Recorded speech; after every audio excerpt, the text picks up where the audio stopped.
हरे राम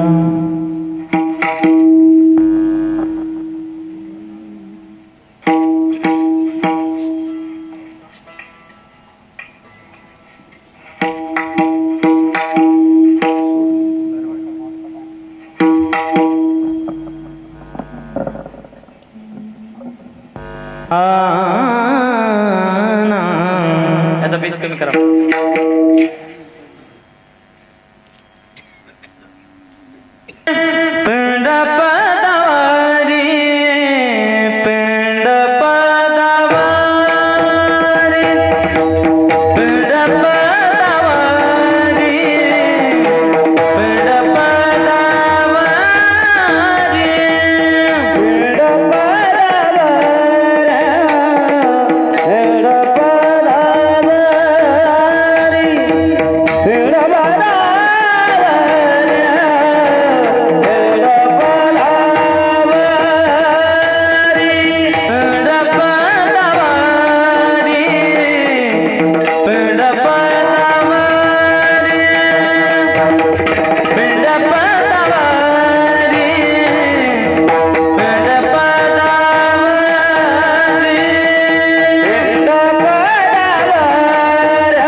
करी माझे झाले गया वर्जन फिटले पितरांचे ऋण केले कर्मांतर बोंब मारली हरिहर माझे झाले गया वर्जन फिटले पितरांचे ऋण तुका म्हणे माझे भार उतरले ओझे माझे झाले गया वर्जन फिटले पितरांचे ऋण विठाल विठाल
सकल गुंडीदहनम बाडाराणामदिशम रघुपति प्रिय भक्तम बादशातम नमामि श्री गुरु हस्त गुरु अर्चन करतामते हिलमंद श्री गुरु विठ्ठल भावी बंदादा कुतनीजी परमानंदात्मरूप गणेश केल्यास पूर्ण सकल विधांचार्य करण तेचे बंधु श्री चरण श्री गुरुचे नमस्कारून यथादा विनवाग विलासिनी चादुर्यार्थ कला कामिनी ते श्री शारदा विश्व मोहिनी नमिलिमिय नमो जन्मभूमी जिथे हे जन्मलोमी नमो कर्मभूमी जिथे हे वाढलोमी नमो राष्ट्रभूमी जिच्या सर्व कामी जिजो देव माझा प्रभू प्रार्थितो मी वर्णनामृत संगानामृसानाम गंधसामपे मंगलानांचे करतार वंदे वाणी विनायक कृष्णम नारायण वंदे कृष्ण वंदे प्रियम कृष्णम देवाय वंदे कृष्ण वंदे बुधांसुदम माझी वाणी तुझे वरणे गुणनाम माझी वाणी तुझे वरणे गुणनाम माझी वाणी तुझे वरणे गुणनाम माझी वाणी तुझे वरणे गुणनाम माझी वाणी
भक्ति भक्त भगवंत गुरु चतुर नाम वपु एक इनके भगवंदन करू नासत विघ्न अनेक प्रथम ही गुरु को शीश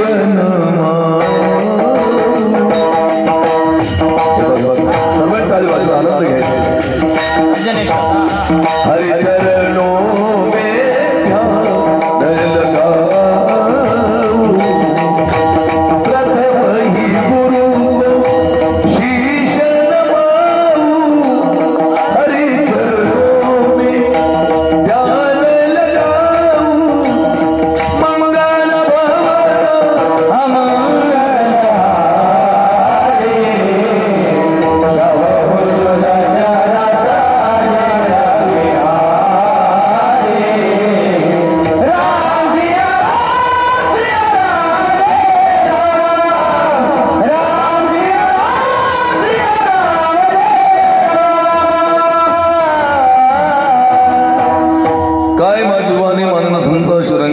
अशी आपुलिया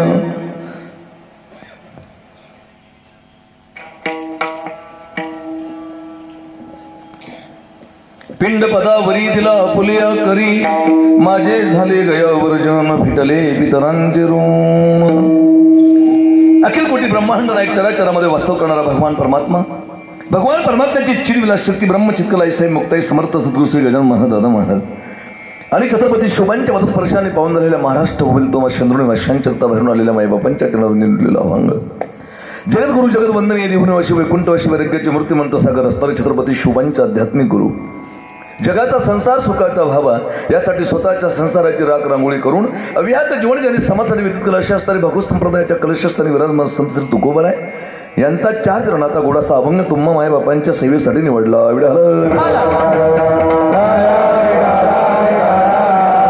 अंतराळी विषय असा आहे की प्रत्येक याच्यात प्राणी मात्राच्या ठिकाणी जे जीव जन्माला आले त्या प्रत्येक जीवावर काहीतरी ऋण असतं.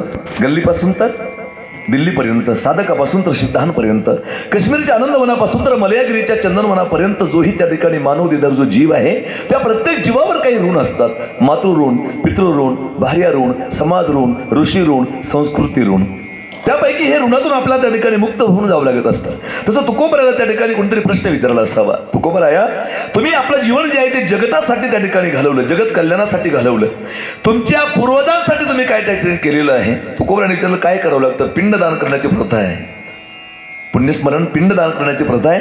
तुकोबराय सांगतो मला ते पिंडदान करण्याची गरज नाही, कारण माझं जे पिंड आहे, पिंड पदावरी, पिंड म्हणजे शरीर, पद म्हणजे देवाचे चरण, आणि मी माझं जे शरीर आहे, माझं जे देह आहे तो भगवंताला अर्पण करून दिला. पिंड पदावरी दिला आपुलिया करी.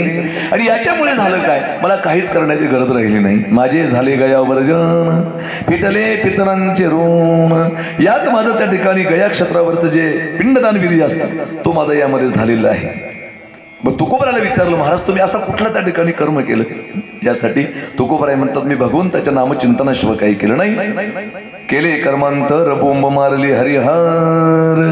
आणि याच्यामुळे झालं काय, तुका म्हणे माझे भार उतरले ओझे. यामुळे त्या ठिकाणी माझं भार ओझं त्या ठिकाणी उतरलं गेलं. कारण मी चांगला निघालो तर माझ्या आई वडिलाचं त्या ठिकाणी भगवंताला माझ्या आई वडिलाचा उद्धार करणं भाग आहे. माझा एक प्रश्न आहे, मला जर कोणी विचारलंय जगातला सगळ्यात श्रीमंत माणूस कोण आहे, तुमच्या माहितीप्रमाणे भारतामध्ये सर्वात श्रीमंत माणूस कोण आहे? अंबानी. हे असं नावं सांगू आम्ही, धीरूभाई अंबानी असेल, टाटा बिर्ला असेल, यांची नावं आम्ही घेऊ. पण माझा दृष्टिकोन थोडा वेगळा आहे. माझं मत असं आहे, मला जर कोणी विचारलंय जगातला सर्वात श्रीमंत माणूस कोण आहे तर माझं एकच उत्तर असेल, ज्याची मुलं चांगली निघाली तो या जगातला सर्वात श्रीमंत माणूस आहे. त्याची अवलाद चांगली निघाली तो या जगातला सर्वात श्रीमंत असलेला माणूस आहे. आणि त्यांची मुलं चांगली निघाली, त्यांच्या आई वडिलाला इथेही सुख असतं तर तिथेही सुख असतं. मग तुकोबराय सांगतात हे मी त्या ठिकाणी चांगला निघालो, माझं पिंड मी भगवंताच्या जनावर समर्पित केलं, त्यामुळं माझं सर्व त्या ठिकाणी ओझं त्या ठिकाणी हलकं झालेलं आहे. असा अभंगाचा सोपा सोपा अर्थ आहे. कीर्तन सांगण्यामुळे तुला पर्याय देणं महत्वपूर्ण आपल्या पुण्यपावनी या नगरामध्ये किम निमित्तानं कीर्तन प्रत्येकाला श्रुत आहे. अरे हे 3 भाऊ तुलसीदास छबुलालजी शिंदे, संजय छबुलालजी शिंदे आणि कैलास छबुलालजी शिंदे यांचे वडील छबुलालजी पर्वतजी शिंदे, त्यांच्या मातोश्री रुक्मिणीबाई छबुलालजी शिंदे यांच्या पुण्यस्मरणार्थ या कीर्तनाचं आयोजन या ठिकाणी केलेलं आहे. तसे त्या ठिकाणी गणेश श्रावणजी शिंदे यांचे काका वित मावसा आणि मावशी यांच्या पुण्यस्मरणार्थ या कीर्तनाचं आयोजन या ठिकाणी केलेलं आहे.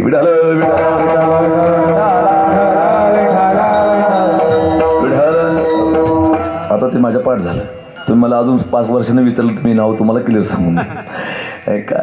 आणि ज्यांच्याकडून त्या ठिकाणी आपल्या मामा मामीच्या स्मरणार्थ हे टोपी रुमाल या ठिकाणी दिलेले आहे तो भोईर परिवार, भोईटे परिवार नाही का. आणि असे सर्व महाराज मंडळीच्या उपस्थितीमध्ये तुमचे हरिभक्तीपरायण ज्ञानेश्वर माऊली, सर्वांची नावं मला श्रुत नाही, हरिभक्तीपरायण प्रवीण महाराज, हरिभक्तीपरायण राम महाराज, ज्ञानेश्वर माऊली, कृष्ण महाराज, ही सर्व गावातली भजनी मंडळ त्या ठिकाणी चोपदार दादा, माझ्यासोबत आले आमचे पांडू पाटील.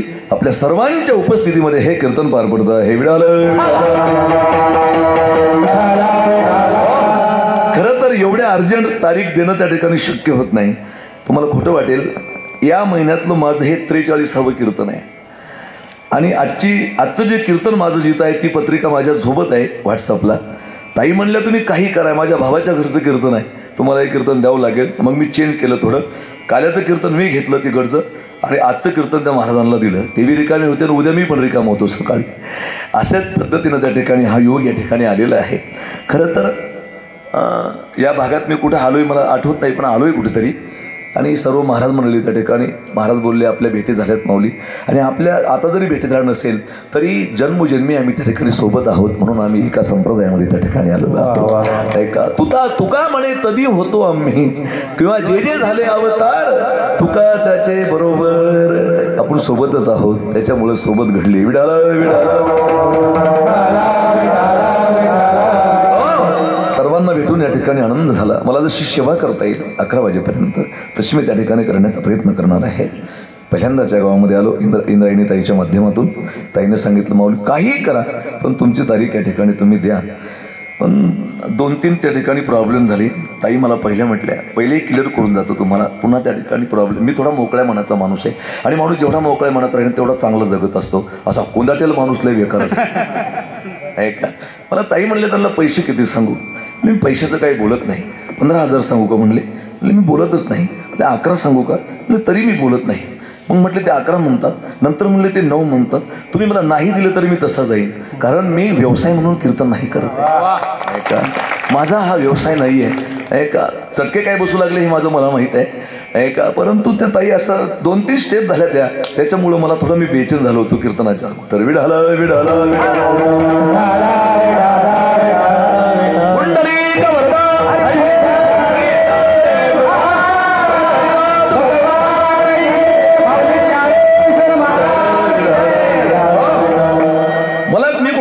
नाही. पण जेव्हा एखाद्या वेळेस माणसं माझ्या संस्थांवर येऊन जातात तेव्हा त्यांच्याच मनात येतं आपण चुका केल्यात म्हणून काही का. असं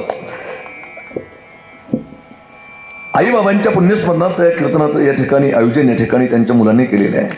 खरं तर मला आल्याला कैलास दादा बोलले की माऊली 3-3 महिन्याच्या गॅपमध्ये त्या ठिकाणी आई बाबा आणि काका गेले. खरं तर या जगामध्ये मृत्यू रोखता येते. जातस्य ध्रुव मृत्यू ध्रुव जन्म मृतशेचे तस्माद परिहार्यर्थे न तम शोचितो मराशी उपजेते नाशे नाशिले ते पुनरपि दिशे हे घटिका यंत्रदेशे परिभ्रमेगा. या जगामध्ये कोणीच राहायला आलेलं नाहीये.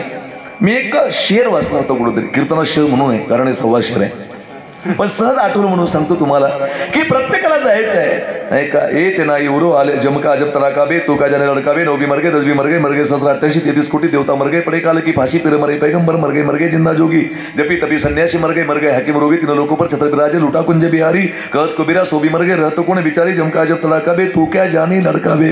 मी काय म्हणलं बऱ्याच लोकांना कळलं नाही. याचा थोडक्यात अर्थ असा आहे सगळे मेले सगळे मरणार आहे. आजा मेला पंजा मेला बाप मसना गेला. एक फार गोड श्लोक शेर माझ्या वाचण्यामध्ये आला की जब हम घर से निकले तो दिल में कुछ अरमान थे. माणसाच्या घडीचा भरोसा नाही तुम्हाला सांगतो. आणि फार मोठं शहरानं फार गोड लिहिलेलं आहे. जब हम घर से निकले तो दिल में कुछ अरमान थे. माणसं जेव्हा सकाळी घर सोडतात ना तेव्हा पूर्ण प्लॅन करून जातात दिवसभराचा. याला फोन पे टाकायचंय, त्याच्याकडून फोन पे बोलवायचे, याला असं करायचंय, त्याला तसं करायचंय, इथं जायचंय तिथं जायचंय. पण ते त्याच्या हातात आहे सगळं कसं करून घ्यायचं. म्हणून त्या शायरानं फार सुंदर त्या ठिकाणी म्हटलेलं आहे जब हम घर से निकले तो दिल में कुछ अरमान थे सामने जब देखो तो सब कब्रिस्तान ही कब्रिस्तान थे. जब हम घर से निकले तो दिल में कुछ अरमान थे सामने जब देखा तो सब कब्रिस्तान ही कब्रिस्तान थे. कब्रिस्तान में चलते चलते एक हड्डी पर पाँव गिरा. उस हड्डी के बयान थे जरा संभाल के चल नादान एक दिन हम भी तेरे जैसे इंसान थे. पागल सारखं करू नकोस. प्रत्येकाला त्या स्टेपला जावंच लागणार आहे एक दिवस. विडाला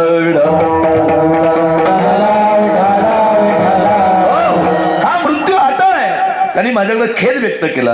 पण सगळं टाळू शकतील माणसं, पण मृत्यू कोणी टाळू शकत नाही. भगवंतांनी त्या गोष्टी आपल्या. मला कधी कधी माझ्या मनामध्ये अशी कल्पना येते.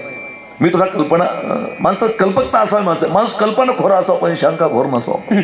तुम्हाला सांगतो भगवंताला 2-3 गोष्टी आपल्या जवळ ठेवायला पाहिजे होत्या. जेव्हा माणूस जन्माला येतो ना तर हाताच्या मुठी बंद असतात.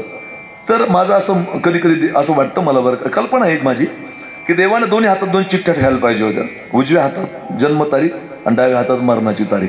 इथं लोक नसते माले. एकाला म्हणलं असतं का कधी येत नाही कीर्तन, आज कसं काय काय नाही, 8 दिवस राहिले ऐकून.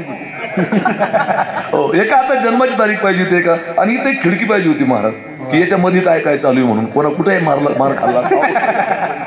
पण हे देवानं आपल्या हातात नाही ठेवलंय, त्याच्या हातात ठेवलेलं आहे.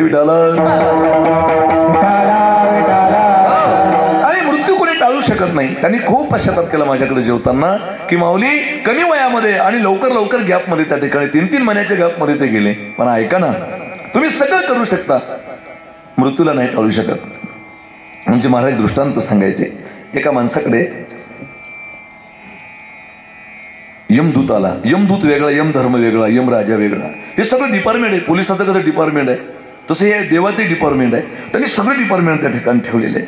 आणि त्याच्याकडे यमदूत आला आणि त्यांनी सांगितलं त्या माणसाला की उद्या सकाळी 8:05 मी तुला नेणार आहे. काही संकेत येतात आम्हाला, नजर कमी होणे, केस पांढरे होणे. आणि हे संकेत आले ना, या नोटिसाच्या यमाच्या, हे आले की माणसानं सावध व्हावं की आता आपल्याला पुढे जायचं आहे. ऐका, केस पांढरे होणे ही देखील नोटीस आहे. राजा दशरथाच्या कानाचा केस पांढरा झाला.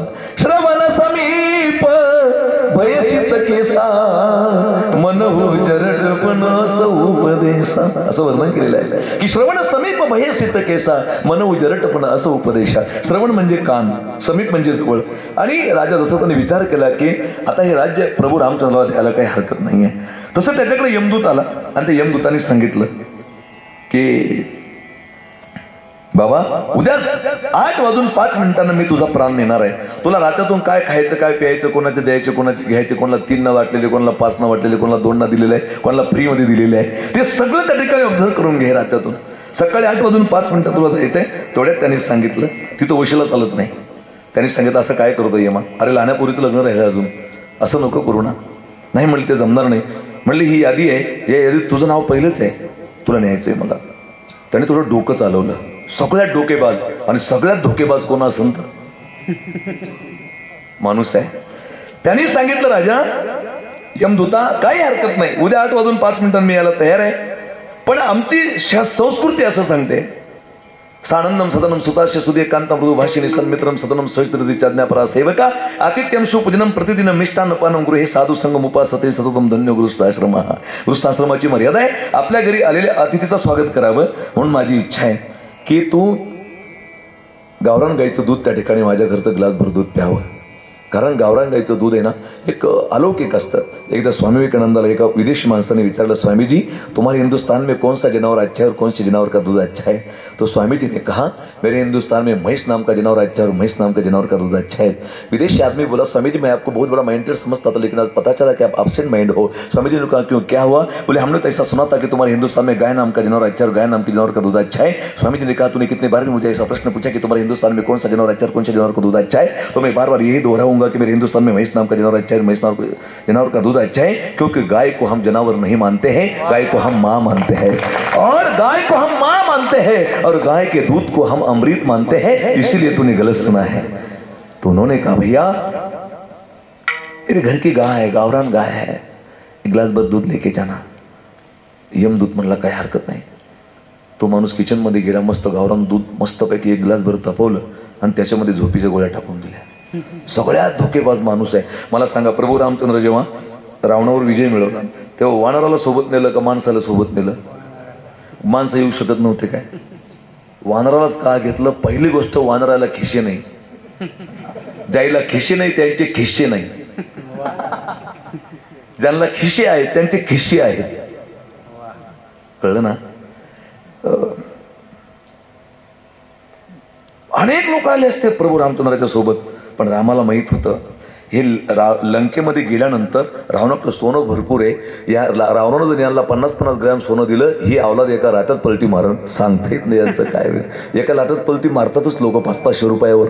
फार बेकार परिस्थिती आहे. आमच्याकडची गोष्ट आहे, इकडे काय मला माहित नाही. विडाला विडाला विडाला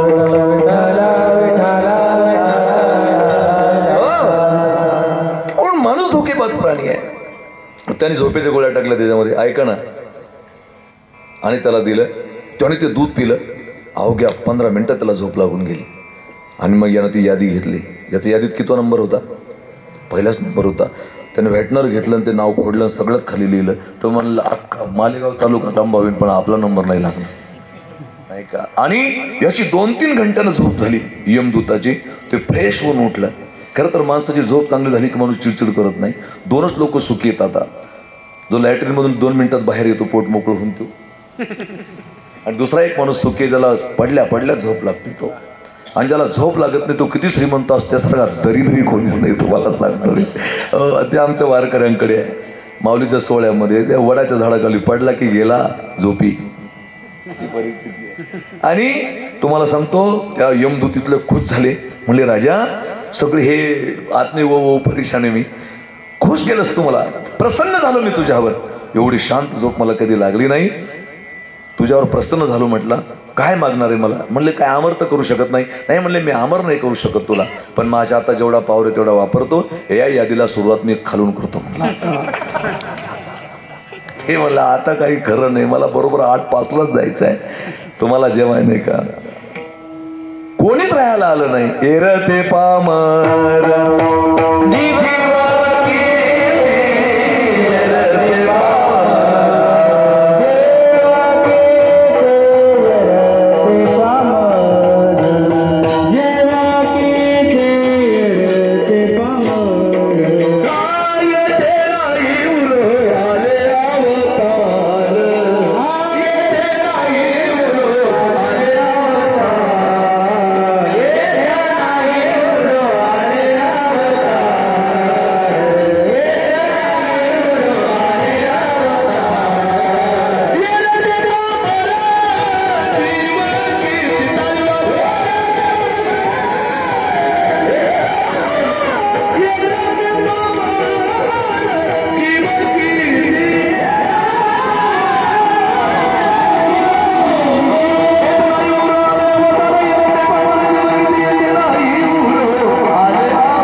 तुम्ही ही टीम लय खास बोलवली.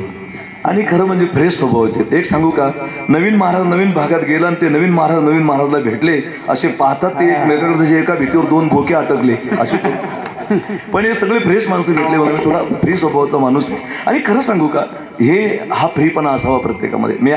माझा मेन विषय मृदंग आहे महाराज. मी सुरुवातीला मृदंग वाजवतो काही दिवस, पण नंतर विचार केला मी लोक वाजवून घेतात काढून देतात, मी ट्रॅक बदलला नंतर. आणि सगळे फ्रेश. तुम्हाला म्हणजे इतकं दमून थकून आलो होतो मी. दररोज कार्यक्रम चालू आहे. रात्री आम्हाला 2-3 वाजले घरी यायला. आणि मला रात्री 3 जरी वाजले तरी मी सकाळी 4:30ला रेडी असतो. तुम्ही पाहत असेल व्हॉट्सअप फेसबुकला कधी कधी एक अशी फ्रेश असं फ्रेश वाटलं मला तुम्हाला सर्वांना भेटून. शास्त्रकार फार सुंदर सांगतायत की ना गुणी गुणन व्यक्ती गुणी गुणीषु मत्सरी गुणीची गुणरागीची विरला सरलो जना, असं गोड वर्णन केलेलं आहे. ना गुणी गुणीनं मिळते. गुण नाही त्याला गुणाचं काही वाटत नाही, पण गुणी गुणीषु मत्सरी. गुण असून गुणवानाचा मत्सर करतो, पण गुणीचे गुण रागीचे रागी म्हणजे प्रेम, पण गुण असून गुणवानावर प्रेम करतो. विरला सरलो जना. अशी माणसं खूप विरळे असतात. ऐका खूप सुंदर घट पडली. गायक खूप सुंदर त्या ठिकाणी. आनंद वाटला मला. सिस्टम पण चांगलं आहे, पण थोडा मोकळा मनानं आवाज द्यायचा. आणि ऐका, आणि सिस्टमचा थोडा हौशी माणूस आहे महाराज. लय दिवस मी अगोदर मग स्वतःच घेऊन, माझ्या तेव्हा गामा गाडी होती, मी स्वतःच घेऊन फिरलो. माझी सिस्टम सोबत असायची माझ्या. आणि विशेष सांगू त्यातला एक मधला मार्ग वावरी पण घेतली होती. आणि हाऊस म्हणल्यावर माणूस लोकांना हौशी औषध काही बी करून टाकलं. आपण चांगलं गोष्ट वावर विकलं. लोकांना 7-12 कोऱ्या केल्या त्या गौतम पाटला नानामध्ये. आपण परमार्थात गमवलं तर काय विडाला येथे नाही उरो आले अवतार येरते पामर जीव केते. महाराज सांगतात इथं कोणी राहायला आलं नाही, पण जे गेले त्याच्यासाठी काही गोष्टी कराव्या लागत असतात, नाही का. त्यासाठी काही गोष्टी आणि काही कर्म त्या ठिकाणी आम्हाला सांगितले. मृत्यू प्रत्येकाला आहे. 16 संस्कार सांगितले आमच्या धर्मामध्ये, नाही का. 16 संस्कार. पहिले नाही का गर्भाधान संस्कारापासून अंत्यविधी, अंत्यविधीनंतर पुन्हा त्या ठिकाणी काही परत विधी सांगितल्या. अंत्यविधी झाला, अंत्यसंस्कार झाले की नंतर काय असतं, रक्षविसर्जन. रक्षविसर्जन झालं की 10वा झालं की 13वा झालं की नाही, आमच्याकडे 14 करायचे, गोड जेवण म्हणायचे त्याला. मी पाटील समाजाचा माणूस आहे नाही का. आमच्याकडे गोड जेवण करायचे, म्हणजे 13व्याला आमच्याकडे बरेच लोक जेवण करत नाही, 13व्याला खात नाही आमच्याकडे काही लोक. इकडे आहे का तसं पद्धत? 13व्याचं जेवत नाहीत आमच्याकडे काही काही लोक. झोमतं त्याला ते जेवण. हा, फ्रीज मधल्या माश्या चालतात 8 दिवसाच्या खायला त्याला. काय परिस्थिती आहे महाराज. इकडे नाही का तसं काही पद्धत. 13व्याला जेवतात सगळे सरसकट लोक. धन्यवाद आहे तुम्हाला. मी बी काही जास्त बारीक. आम्हाला संतांनी 2च विटाळ सांगितले नाही का. परद्रव्य परणारी याचा धरी विटाळ. याच्यापेक्षा मोठा विटाळ कुठला नाही त्या ठिकाणी. आणि मग ते 14वा, मग नंतर मासिक श्राद्ध, वार्षिक श्राद्ध, पाक्षिक श्राद्ध, हे श्राद्ध त्या ठिकाणी. परंतु त्या ठिकाणी प्रथम वर्ष श्राद्धाची पूजा व्हायलाच पाहिजे. प्रथम वर्ष श्राद्ध का? त्याच्या पाठीमागचं कारण आहे. मुस्लिम समाजामध्ये, इथं मुस्लिम समाज आहे पाठवून देऊ का मग? ठीक आहे. त्यांच्याकडून नियम शिकतो महाराज माणूस, म्हणून म्हटलं मी मुस्लिमाकडून नियम शिकण्यासारखे. त्याच्यामुळे बोललो मी खुनशी भावने नाही बोललोय हा विषय. कारण त्यांचा तरुण पोरगा जरी असेल तरी त्याला इतकी दाढी ठेवायची लाज वाटत नाही, गोल टोपी घालायची लाज वाटत नाही, आमच्या अवलादीला गंध लावायची लाज वाटते. हे दुर्दैव आहे. म्हणून त्यांच्याकडून काही गोष्टी शिकण्यासारख्या आहे म्हणून बोललो. मुस्लिम समाजाकडून अजून बऱ्याच गोष्टी शिकण्यासारख्या आहे. बाजार कुठला आहे तुम्हाला?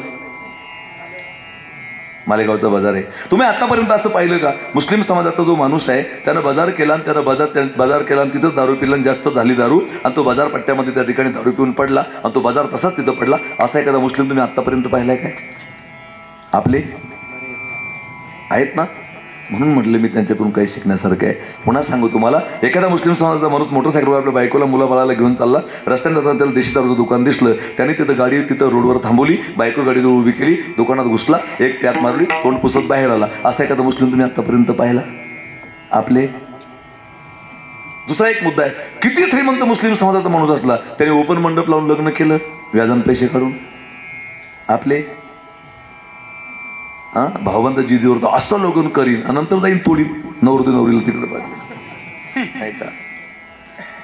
किती मुस्लिम समाजाचा लाडका मुलगा असेल त्याच्या लग्नामध्ये त्या ठिकाणी त्यांनी डीजे लावला आणि नाचले. ते असं पाहिलं कधी? महिला नाचल्या असं कधी पाहिलं तुम्ही? मुस्लिम समाजाच्या लग्नात डीजे लावून महिला मंडळ नाचलं असं पाहिलं तुम्ही कधी? आपले. म्हणून म्हटलं त्यांच्याकडून शिकण्यासारखं आहे. अजून एक गोष्ट त्यांच्याकडे ऑब्झर्व करण्यासारखी आहे. मुस्लिम समाजामध्ये आतापर्यंत कुठल्याच महिलेची प्रेत यात्रा सर्वांसमोर नेल्या गेली नाही. तुम्ही बघा, ऑब्झर्वेशन करा. कारण ते रात्रीचा दफनविधी करतात. त्या महिलेचं जीवनभर सुद्धा ती अंग झाकून राहते आणि मेल्यानंतर सुद्धा त्या ठिकाणी तो दफनविधी तसाच त्या ठिकाणी केला जातो. आमच्या माऊल्या कशा कशा कपडे घालू लागले हे कीर्तना सांगण्याचा विषय नाही आहे. या बऱ्याच गोष्टी त्यांच्या शिकण्यासारख्या आहे. दुसरा मुद्दा त्या ठिकाणी असा आहे की मुस्लिम समाजात कोणी मेलं तर रडत नाही आपल्या इतकं. आपल्या एवढं रडत. त्याच्या पाठीमागं लॉजिक आहे. का रडत नाही? आमच्या समाजात सुद्धा कुणी जर वारलं तर रडू देत नाही. मुली बाळी येतात, रडू नको बाई. रडलं तर काय होतं? त्या आत्म्याला त्रास होतो. त्याचं कारण असं आहे की जोपर्यंत ती व्यक्ती खुटवलेली असते, आमच्याकडे खुटवणे म्हणतात त्याला, इकडे काय म्हणतात, ती व्यक्ती खुटवलेली असते घरामध्ये, तोपर्यंत त्या व्यक्तीला सगळं कळतं. हा आवाज कोणाचा आहे? माझ्या घरात मरू द्या का कोणाच्या घरात कोणाला जाऊ द्या, नाही का. हा जो मोठा आवाज आहे या माझ्या लेकी आहे, हा थोडा कमी आवाज आहे या माझ्या पुतण्या आहे, हा दबका आवाज आहे या माझ्या सुना आहे, ज्यांचा आवाजच नाही त्या गावातल्या बाई आहेत, असं त्या ठिकाणी कळतं ते सगळं. नाही का. त्या व्यक्तीला सगळ्या जाणीवा होतात आणि म्हणून तिथं रडू देत नाही. आणि मग झाला प्रेत रूप शरीराचा भाव, लक्षीला ठाव स्मशानीचा धनानी भूमोपशिवश्य गोष्टी बाह्यगृहद्वारे जन स्मशान देशितायाम परलोक मार्गे कर्मानुगो गच्छति जीव एकः. आणि मग मेल्यानंतर त्या ठिकाणी त्या व्यक्तीला अग्निदाग दिला जातो, अंत्यविधी. आणि मग जेव्हा अग्नी दिला जातो तेव्हा 5-10 मिनिटांमधून त्या चित्तेतून फाटकना असा आवाज येतो. तो कशाचा आवाज असतो दादा? बरोबर आहे, कशाचा? कवटी फुटली म्हणतो आपण. जोपर्यंत ते कवटी फुटत नाही ना तोपर्यंत त्या मृत व्यक्तीच्या शरीरामध्ये धनंजय नावाचा प्राण वास करतो. 5 प्राण आहे, 5 उपप्राण आहे. तो धनंजय नावाचा प्राण वास करतो आणि मग तो धनंजय नावाचा प्राण 10व्या दरवाजातून त्या ठिकाणी बाहेर आला की त्या घरामध्ये स्थित होतो. मग लोक म्हणतात त्या ठिकाणी इथं समई लावा, दिवा लावा, गरुड पुराण लावा आणि मग रक्षा विसर्जनाच्या दिवशी तो जो आत्मा असतो तो त्या दरवाजापर्यंत येतो. रक्षा विसर्जन झालं की बाहेर येतो आणि 10व्याचं त्या ठिकाणी पूजन झालं की तो अंतरिक्षामध्ये असतो. अंतरिक्षामध्ये 1 वर्ष त्याच्या कर्माचा लेखाजोखा चित्रगुप्त त्या ठिकाणी लिहितो आणि 1 वर्षानंतर प्रथम वर्ष श्राद्ध झालं की मग ती व्यक्ती कर्माचे सुख दुःखाचे फळ भोगण्यासाठी त्या ठिकाणी मुक्त होते. याच्यासाठी वर्ष श्राद्ध करण्याची त्या ठिकाणी आमच्या समाजामध्ये प्रथा आहे. त्यासाठी हे दरवर्षी केलं पाहिजे. विठाला आता काही लोक लहान सुद्धा समजतील. ऐका ना, माझा एक मित्र अमेरिकेत राहतो, त्याला मी 8 दिवसातून एकदा फोन लावतो. काही वायरलेस वगैरे नसताना त्याच्या नावाचं बटन दाबलं की बरोबर तोच करोडो अगणित लोक आहेत, तोच फोन उचलतो. तसं तुम्ही ज्यांच्या नावाचं श्राद्ध कर्म कराल त्यांच्या आत्म्याला निश्चित शांती त्या ठिकाणी मिळते. हे आमचं हिंदू धर्माचं लॉजिक आहे. आता काही लोक हेही मानायला तयार नसतील, तर मग माझं असं मत आहे, मांजर आडवी गेली काय होतं? नक्की होतं? माझ्या मतानं नाही होत. अशा 50 मांजरी आढळतात काही होणी, पण गावातला एखादा माणूस आढळला, मांजर आडवी गेल्यावर काहीच होत नाही. पण तरीही अजून लोक असे मांजर आडवी गेली की थांबतात, दुसरा माणूस जावस तर म्हणजे तू गुत. हे असं मी बऱ्याच वेळेस पाहिलं. मांजर आडवी गेल्यावर काही होत नाही तरी मी पुढे जात नाही. का तर माझी माय मला सांगायची, बाळा मांजर आडवी गेली की पुढे जायचं नाही. मला त्या मांजरीच घेणं देणं नाही. माझ्या आईवर विश्वास आहे. म्हणून त्या ठिकाणी काय होतं काय नाही मला माहित नाही, श्राद्ध कर्म का करावे, पण श्रुती आणि शास्त्र संत सांगतात ती माझी आई आहे, ते सांगते म्हणून आम्हाला या गोष्टी कराव्याच लागणार आहे. कारण आमच्या आईवर विश्वास आहे. त्याचा नसेल त्यांनी त्यांचं पाहावं. विडाला हे श्राद्ध कर्म त्या ठिकाणी करावे लागतात. मग तुकोबरायाने संसाराच्या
तुमच्या पूर्वजांच्या उद्धारासाठी तुम्ही काय केलं? तुकोबराय म्हणतात मला काही करायची गरज नाही. काय कारण? अभंगाचं पहिलं चरण.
पदावरी दिला फुलिया करी. अरे तुकोबराय सांगतात थोडा घेऊन द्या.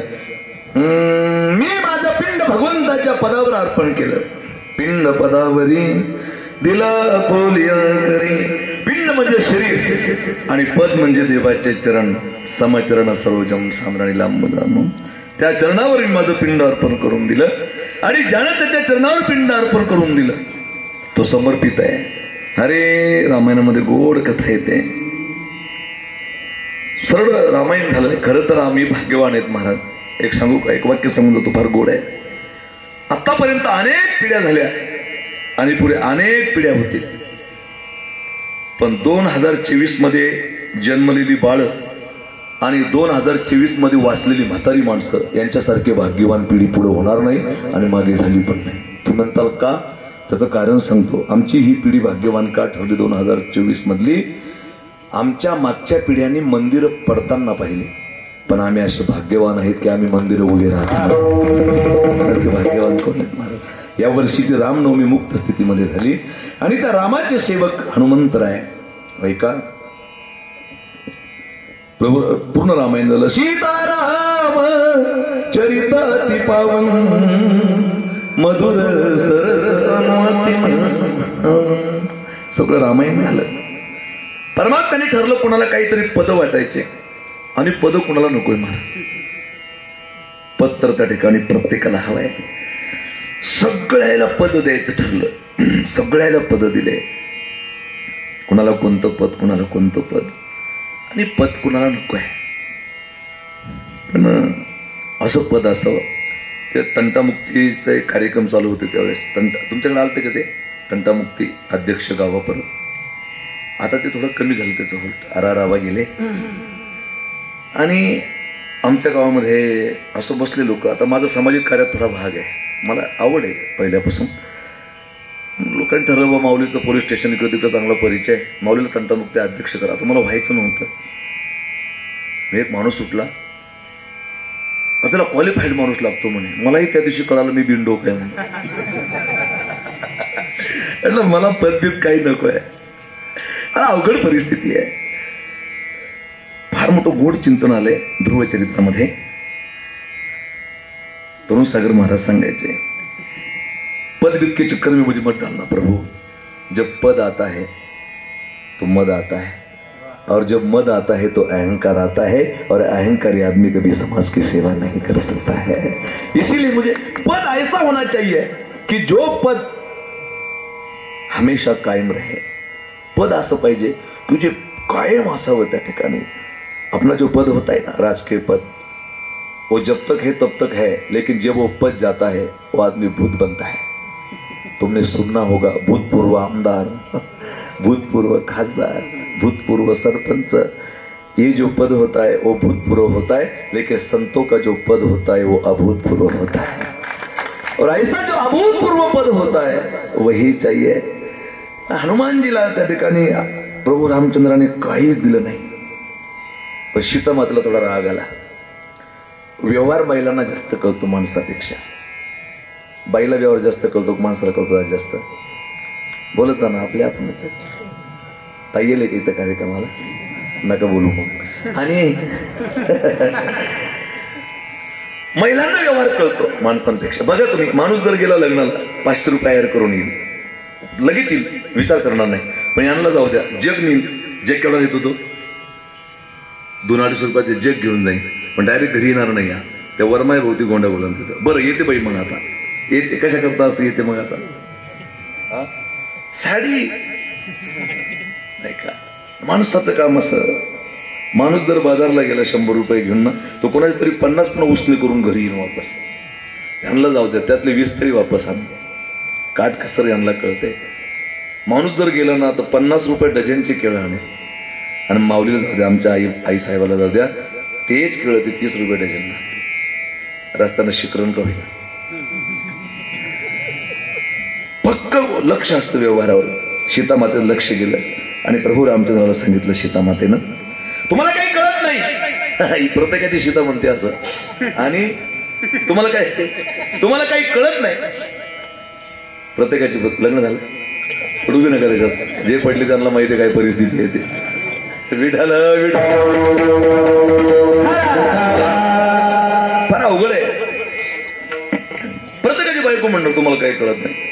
महाराज मी आमच्या भागातलं म्हणजे जवळजवळ माझ्या 300-350 कथा झाल्या आतापर्यंत, रामकथा भागवत कथा, आणि 10-10 हजार समाज भेटला मला. पण मी कधीच असं वाटलं नाही ते असं करावं की उद्या देवाचं लग्न आहे प्रत्येकानं आयर घेऊन या. हे जमलंच नाही मला. त्याच्यामुळे 2 एकर जमीन विकल्या गेली. आणि पुढचं नाही आता नका व्हावा म्हणून तुम्ही अवघड झाले. आणि खूप कपडे आले. आता मी म्हणजे खोटं नाही बोलणार तुम्हाला, जे आहे ते वस्तुस्थिती आहे. धान्य आलं त्या गावात देऊन टाकायचं. आता मलाही माहित नव्हतं आपलं व्यसनमुक्ती केंद्र होईल, आपलं संस्थान होईल, आता दररोज 550-100 लोक जेवण करतील, एवढं अन्नदान तिथं होईल. परमात्मा करून घेतोय, सगळ्या लोकांचं लक्ष आहे. आणि कपडे कधी विकले माझे? बरं चांगले कपडे देत नाही साधू संतांना लोक, नाही का? मी वाटून द्यायचे कपडे, असे आले की देऊन टाकायचे. हे आमचे महावीर स्टोर आहे आमचं बालसंग्रह, ते म्हणले माऊली इतके कपडे येतात मला, एक देत जात तुम्ही 1-2 लाखाचे कपडे तुम्ही सहज होतात तुमच्याकडे, लोक प्रेमान देतात, मी विकू कसं काय शकतो? ते मला तो अधिकार नाही. मग पाहिजे तशी चांगले बी निघत नाही ते. मी घर बदललं महाराज, 3 पोतड्या पीस निघले माझ्या घरामध्ये, सगळे वाटून सुद्धा 3 पोतड्या पीस, ब्लाऊज पीस. पण इमानदारीने सांगतो एकही टिपटाप तर नव्हतं त्याच्यात, सगळे असेल. माझी बायको मला म्हणजे पिसायचं काय करू आता? मी म्हणलं काही नाही, मी कार्यक्रमाला गेलो जात म्हणलं गावात घेऊन 5 रुपये पीस काय का. आणि एक शाल आली अशी, प्रत्येकाची बायको बोलणार मी सांगतो तुम्हाला, अशी मोठी शाल आली. एक माणूस आला माझ्याकडे, दररोज 550-100 लोक येतात नाही का. आणि मी त्याला ती शाल देऊन टाकतो. म्हणलं माऊली तुला शाल लय आवडली, मला घेऊन टाक. माझ्या बायकोने पाहिलं ते, ती म्हणले असंच काम आहे तुमचं, काही आलं नाही तो जाऊ दे ना, लोक ऐकून आले, लोकांकडे गेली, काय प्रॉब्लेम आहे? दारुडा येतो माहिती म्हणलं मला. आता एक दिवस म्हणाव ना, पुन्हा दुसऱ्या दिवशी तसंच, तिसऱ्या दिवशी तसंच. तुम्हाला काही कळत नाही, तुम्हाला कोणी पण फसवल. तुम्हाला काही कळत नाही, तुम्हाला कोणी पण फसवल. मला राग आला, मग मारलं नाही मी, मला राग आला. म्हटलं कोणी जेव्हा फसायचं तेव्हा फसवल, पण आता असं वाटू लागलं सुरुवात तुझ्या बापापासून. फार अवघड परिस्थिती आहे. हे समजायला लय कीर्तन ऐकावं लागतं, तेव्हा कळतं ते, नाही का? ही प्रत्येकाची बायको म्हणणार. प्रभू रामचंद्राला त्या ठिकाणी सीता मातेने सांगितलं तुम्हाला काही कळत नाही. सांगितलं जानकी झालं काय? म्हणले ज्यांच्यामुळे आपली भेट झाली, माझ्या हनुमंताला काही नाही. म्हणले तुला माहित नाही, मी त्याच्या समोर उभं राहण्याचं लायकीचं नाही. प्रतिउपकार करहु का तोरा, सनमुख होईन सकत मन मोरा. मी हनुमंताच्या समोर उभं राह नाही. म्हणले माझ्या पोराला काही पद द्या. हनुमंतरायला बोलवलं, बेटा तेरी माँ की इच्छा है, मैं तुझे पद देना चाहता हूँ. हनुमान जी की आंखों में आंसू आ गए, हनुमान जी की आंखें गिली हो गई. बोले प्रभु जी मुझे पद के चक्कर में मत डालो, मैं आपकी सेवा करता हूँ, यही तो सब बढ़िया है. नहीं बोले तेरी माँ की इच्छा है, तुझे मैं पद देना चाहता हूँ. एकदा झालं, दोनदा झालं. हनुमानजी बुद्धिमत्ता मोरिष्टम अतुलित बलधाम हेमशैलावदेहम धनुजीवन कृष्णम ज्ञानीनाम अग्रगण्यम, असं वर्णन केलेलं आहे. बोले प्रभु सबसे ज्यादा काम किसने किया है रामायण में? बोले तुमने तो किया है. बोले फिर मुझे 1 पद नहीं चाहिए, मुझे 2 पद चाहिए. सगळी चर्चा झाली अयोध्येमध्ये. वा रे वा हनुमान, नाही नाही म्हणलं, दडपून हाणलं. पहिले नाही म्हणत होते, मुझे 1 भी पद नहीं चाहिए, अब 2-2 पद मांग रहे हैं. बोले आने वाले शनिचर को मैं 2 पद लूंगा. सगळे लोक आले बघायला. आता कोणतेच 2 पद मागतात? कॅबिनेट मागतात का, कुठले मागतात का, कृषीतलं मागतात? सगळी सभा भरली. प्रभू रामचंद्र सिंहासनावर बसलेले होते. हनुमान जी तेरी इच्छा है 2 पद लेने की, मांग ले कौन से 2 पद चाहिए. हनुमान जी जसे आले तसे प्रभू रामचंद्राच्या पायावर लंबे लचक त्या ठिकाणी पडले, पूर्ण शरीर पायावर अर्पण केलं आणि सांगितलं मुझे ये 2 पद चाहिए, क्योंकि ये 2 पद से ही मेरा कल्याण होगा. और अपना जो पिंड था राम जी के चरण में समर्पित कर दिया. और वो हनुमान जी को तुकोबाजी पूछते हैं, काय भक्ति चाहत्या वाटा मज धावा व्या सुबटा. और जो हनुमान जी ने किया वही मैंने किया. पिंड पदावरी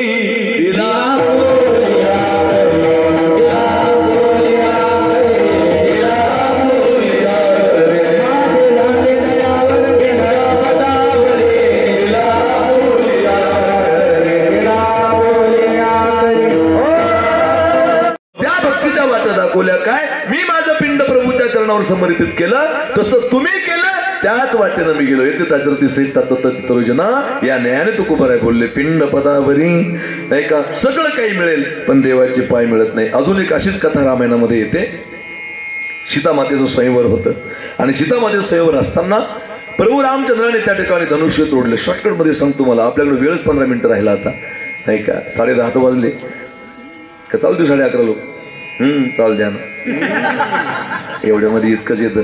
आणि टायमात म्हणलं मी, टायमात 9 ते 11 आहे ना आपला टाइम. तुम्ही लांब नका जाऊ, मी अगोदरच क्लिअर करून टाकलेलं आहे सगळं. विडाला सीतामातेचं स्वयंवर होतं आणि सुंदर असं वातावरण आहे.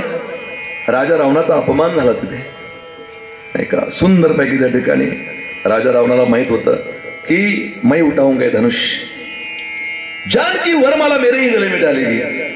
राजा रावणाचा अपमान झाला. मागच्या जन्मापासून मागला पद्माक्ष नावाच्या राजाची फार गोड कथा आली भारत रामायणामध्ये, मला येत नाही असं समजा, घ्या बालकी पुढे. आणि अपमान झाला राजा रावणाचा. एकही जण उठायला तयार नाही. मग ते धनुष्य उचलायला. मग एक राजा बोलला, करे उठ ना, तू तुला बाहेर सांगतो, ऐसा करूंगा वैसा करूंगा. तो म्हणला मी उचलला असतो, पण सीता आपली माऊस बहीण लागते. म्हणला आपलं कोण जमत नाही, आणि माऊस बहिणीसोबत काय मी लग्न करू शकत नाही. आणि तुम्हाला सांगतो नाही शक्य म्हणला. नंतर तडे रावणाचा अपमान झाला, कोणी उठे ना. मग प्रभू रामचंद्राला खुणवलं विश्वामित्राने, रामा उठ, उचलतं धनुष्य. रामाने असं रावणासारखं ही हा हा नाही केलं. शांततेने उठले प्रभू रामचंद्र. मला तसं नाही जमणार, कारण मी रावण नाहीये. आणि उठले प्रभू रामचंद्र, सगळ्याला नमस्कार केला. अगोदर रामाकडे 3 गुण आहेत आणि ज्याच्याकडे 3 गुण आहेत त्यांनी हरिपाठ नाही घेतला एखाद्या वेळेस तरी चालेल. कोणते 3 गुण सांगू तुम्हाला? गोस्वामी तुळशीजी फार गोड सांगतात. सत्य वचन अरु लीनता, परश्री मात समान, इतने में भी हरि न मिले तो तुलसीदास जुमान. ज्याच्याकडे 3 गुण आहे तो रामच आहे. नारी नयन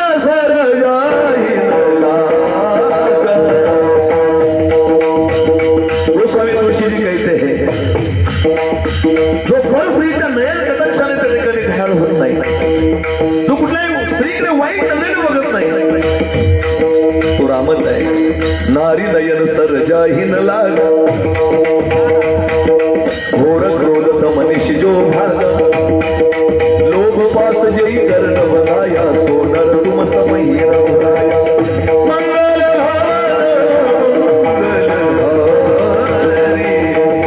प्रभु सुत दशरथ अजत विहारी.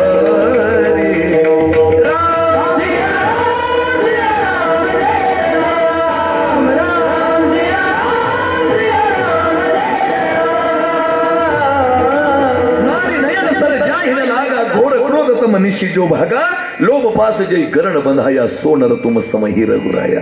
अरे हे गुण रामाकडे होते. प्रभू रामचंद्रजी उठले, धनुष्य त्या ठिकाणी उचललं. इकडे लक्ष द्या बरं का, पिंड पदावर याच्यावर बोलतोय. धनुष्य उचललं, नंतर ते वाकवलं. वाकल्यावर काय झालं? तुटलं. तुटल्यानंतर काय झालं? खाली टाकलं. प्रभू दो चाप खंड महिदारे, देखी राज सब सुखी भेंगरे. प्रभू दो, प्रभू म्हणजे राम, दो म्हणजे 2, चाप म्हणजे धनुष्य, मै म्हणजे पृथ्वी, डाली म्हणजे टाकले. प्रभू दो चाप, खंड म्हणजे तुकडे, खंड महिदाले. आणि असे धनुष्य तोडलं टाकून दिले. असे एका राजाची तळपायाच्या मस्तकात गेली. सहन झालं नाही त्याला. आता सीतारामाला भेटणार आहे म्हणून बरेच लोक स्वतःच्या दुःखानं दुःखी आहेत आणि बरेच लोक दुसऱ्याचं चांगलं झालेलं पाहून परेशान आहेत. तुम्हाला सांगतो एक वाक्य सांगून लोक फार गोड आहे.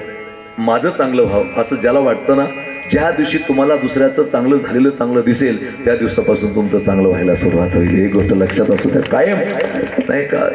चांगलं दिसलं पाहिजे दुसरं. लोक चांगलं दिसत नाही. एक म्हातारी अशी शेजाऱ्याच्या घरी गेली. म्हातारी, त्याचं 200 क्विंटलचा कापसाची गंजी होती महाराष्ट्राची. ते भाव चांगला कापसाला आला. ती म्हातारी म्हणली, कर भाऊ कापूस कोणाचा आहे? म्हणले आपला. किती आहे? 200 क्विंटल. 200 क्विंटल किती पैसे येतील? म्हातारी बेसूत.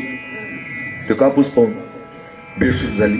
मग डॉक्टर आण, सिटी स्कॅन, पिटी स्कॅन, एकच त्या ठिकाणी. म्हातारीला विचार, आई जेवण करता का?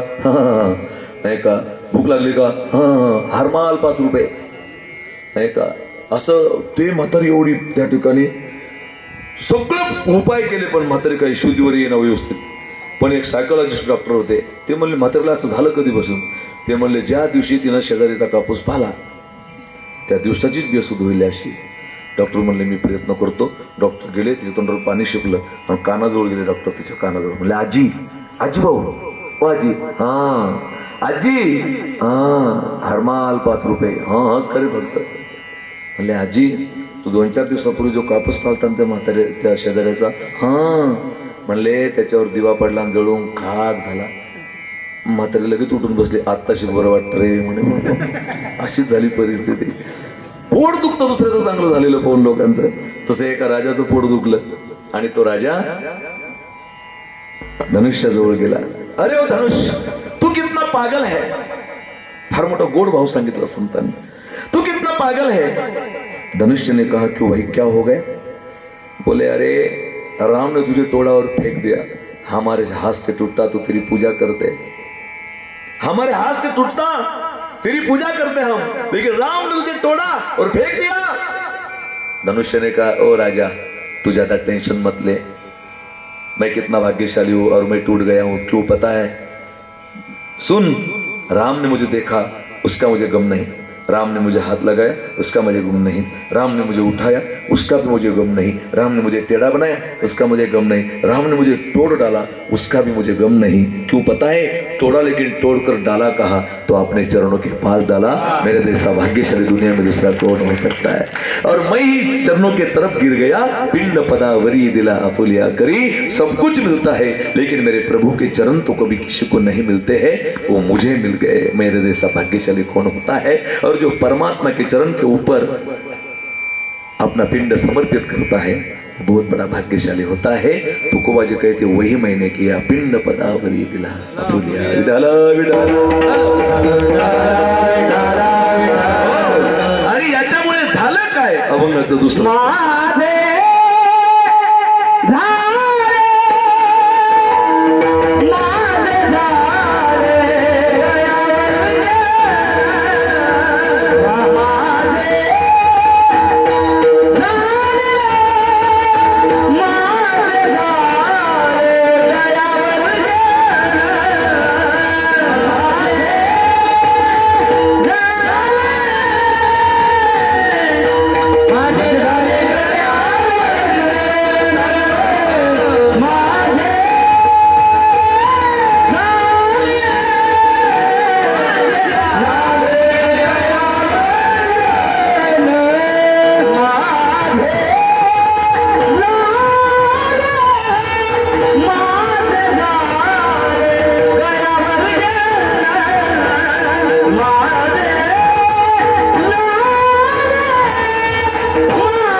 गोड आहे सगळे.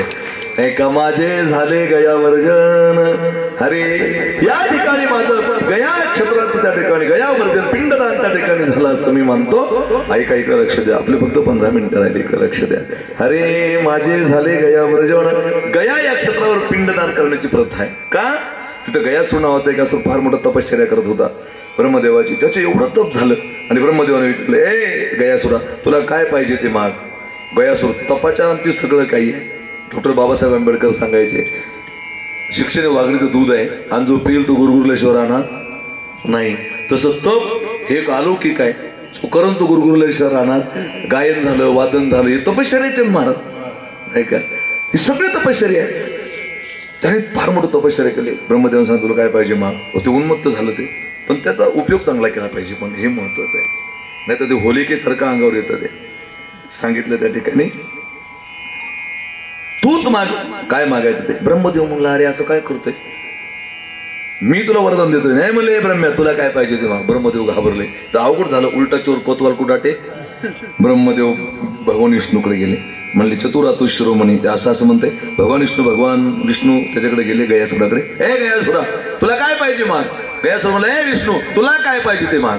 भगवान विष्णू चतुरातु शिरोमणी. परमात्मा म्हणले ऐक, देशील मला. ओ माग. वचन घेतलं. म्हणले तुझं शरीर पाहिजे मला, त्याच्यावर यज्ञ करायचा आहे. ते वचनात फसलं. ते म्हणलं ठीक आहे देवा, आणि त्याच्या हृदयावर यज्ञ कुंड केला आणि यज्ञ झाला फार मोठा.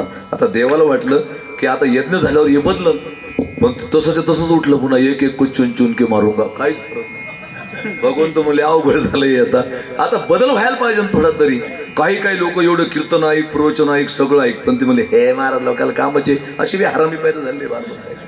त्याला काय घेणं नाही, ना देव ना धर्म ना काय हे ना काय हे. अशा लोकांना डोकं नाही लावायचं. तुम्हाला सांगतो मी, काही लोक असतातच त्या ठिकाणी नाही का. ते म्हणते हे महाराज काय सांगायचं काम यांचं, तू ऐकू नको, तुझ्या वाचून राहिलं बी नाही ते नाही का. तसं त्या ठिकाणी असे असतात काही माणसं त्या ठिकाणी, आणि त्याच्यावर काही परिणाम झाला नाही. परमात्मा म्हणले आता याच्यावर काही परिणाम नाही. शेवटी परमात्म्याने आपलं सुदर्शन चक्र काढलं. सशंक चक्रम सक्रेट कुंडलम सपित वस्त्रम शिरसार्वेक्षणम सारवक्षस्तोलोकस्तोक श्रियम नमामि विष्णू चतुर्भुजम. म्हणले ब्रह्मदेवा आपलं गयासुरा आता तुझा शेवट आहे, पण तुझ्या हृदयावर यज्ञकुंड झाल्यामुळे ते पुण्य तुझं शिल्लक आहे, म्हणून त्या पुण्याच्या बदल्यात तुला काय पाहिजे ते माग. म्हणले देवा तुझ्या तडाख्यातून शिशुपाला सारखे सुटले नाही, मी काय सुटणार आहे. एकच विनंती आहे तुला, मला एकच दे. या क्षेत्राला गया हे नाव पडावं, माझ्या नावाने क्षेत्र ओळखलं जावं, आणि इथं जो त्याच्या मायबापाचं पिंडदान करेल तो पापी असो पुण्यवान असो त्याचा उद्धार व्हावा. तेव्हापासून गया क्षेत्रावर पिंडदान करण्याची प्रथा त्या ठिकाणी सुरू झाली. पण तुकोबराय सांगतात मला ते करण्याची गरज नाही, कारण मी स्वतः सक्षम आहे. मी माझं पिंड, आणि शास्त्र असं सांगतं की ज्यांचे मुलं चांगले निघले त्यांच्या मायबापाला इथं बी सुख आहे. सगळ्यात श्रीमंत माणूस येतो की आपलं पोरग जर मालेगावला गेलं तर मायबाप निवांत झोपले पाहिजे. रात्री 12 वाजता तरी आलं की माझं लेकरू क्लिअर घरी येईल, त्या ठिकाणी मला त्याचं टेन्शन नाही. ते सुख आहे जीवनातलं सगळ्यात मोठं नाही का. नाही तर मायबापाला टेन्शन राहतं, तिकडून झोके खाती येईल का, कुठं पेईल का, डाव्यावर बसतो का, फार चिंता असते मायबापाला नाही का. आणि म्हणून ती चिंता मायबापाला असू नये. आणि आपल्या लेकरायला कुठं न्यायचं, आपलं मायबापाचा उद्धार करायचा की मातीत घालायचं. कुळी कन्या पुत्र होती जे नाही का. महाराज त्या ठिकाणी सांगतात 42 कुळे 21 कुळे जेणे उद्धरली, हेतो न कळे खोली भाग्यमंदा. ज्यांचे मुलं चांगले निघले त्यांच्या मायबापाला चांगली गती मिळते. इकडे लक्ष द्या, 10 मिनिटं राहिले आपले. डोंगरीजी महाराजांचं भागवत रहस्य नावाच्या ग्रंथामध्ये फार मोठी गोड कथा येते की आपल्या मायबापाला नरकात घालायचं का स्वर्गात घालायचं हे लेकराच्या हातात आहे. एक राजहंस आणि एक राजहंशी, फार मोठी गोड कथा आली त्यांच्या ह्याच्यामध्ये. एक राजहंशी आणि एक राजहंस असे उडत होते. उडता उडता एक वाळवंट लागला, फार मोठं झाड होतं.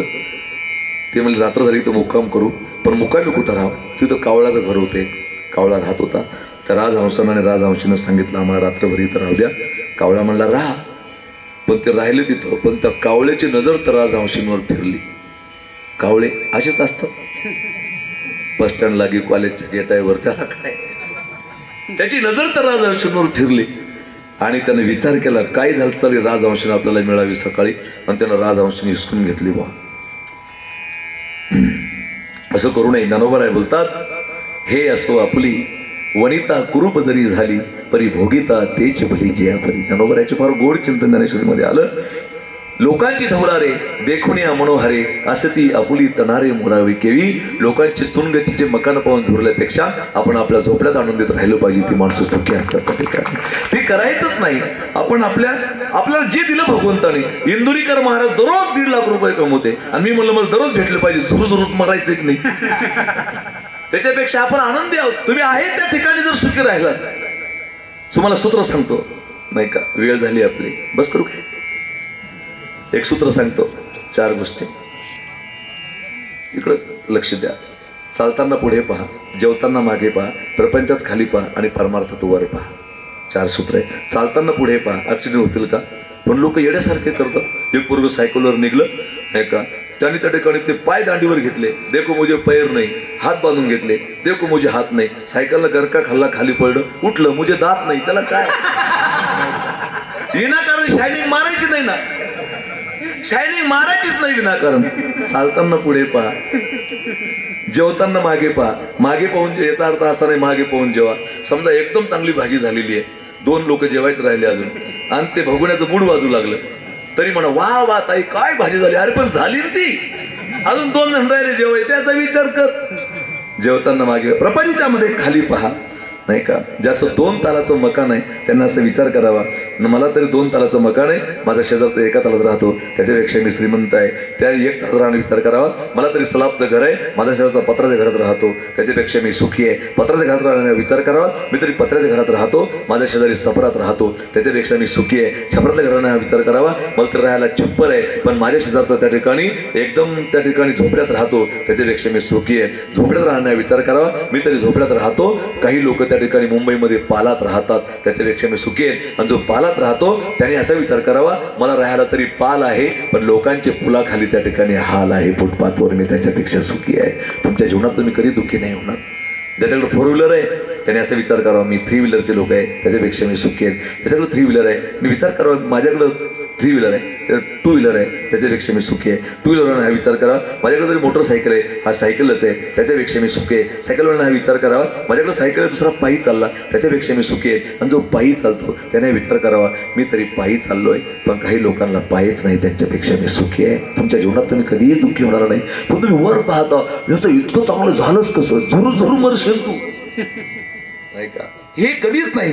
म्हणून ज्ञानोबा राय बोलतात, लोकांची धवलारे देखून या मनोहरे, असती अपुरीत नारे मोडावी केवी, शुद्रा घरी आजवी पक्वान्य आहे ती बरवी, ही तुझे केवी सेवावी दुर्बळ. लय सांगण्यासारखं आपली वेळ संपली, इथं लक्ष द्या. आणि म्हणून त्या ठिकाणी तो कावळा होता, त्याची नजर गेली त्या कुणावर, म्हणजे तुम्ही आई सगळी बसलेली, त्याने हिसकून घेतली ती. त्या तत्कालीन त्यावेळेचा एक नामवंत वकिलाकडे तो त्या ठिकाणी राजहंस गेला की त्यांनी माझी बायको त्या ठिकाणी हिसकावून घेतली बलात्कारानं, तुम्ही माझी मला परत करा. पण कावळ्यानं बरोबर ध्यान तुला कोणाकडे गेला, तो मागच्या दर्जन त्या साहेबाकडे गेला, त्या काळातले वकील बरं का, त्यांचा न्यायदाता, त्यांच्याकडे गेला. कावळ्याला विचारलं, म्हणले साहेब तुम्हाला एक विनंती करतो, तो कंप्लेंट घेऊन आला तुमच्याकडे, काही झालं तरी चाललं, पण न्याय आपल्याकडून द्या. कावळा म्हणला. मग वकिलाने विचारलं, काही हरकत नाही, मी तो न्याय देतो, पण तू काय देशील मला? म्हणजे दरवर्षी पितृपक्षात आम्ही पितृलोकातून खाली येतो, तुमच्या मायबापाचं काय चालू आहे वर सगळ्याचं मी सगळं सांगेन, फक्त एवढं खोटं काम आपल्यासाठी करा आणि ती मला भेटली पाहिजे.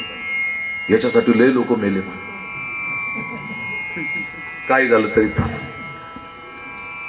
वकिलांना जराशी बोलून घेतले दोघायला, कोणाकोणाला, कावळा आणि राजहंस. म्हणले जो पुढं उडल त्याची बायको. हे पटकन पुढे गेलं, राजहंस मागं पडला, कावळ्याने न्याय दिला, आपल्या वकिलांना न्याय दिला, ती बायको कावळ्याची. खरं काम केलं खोटं काम केलं. राजहंस रडत गेला.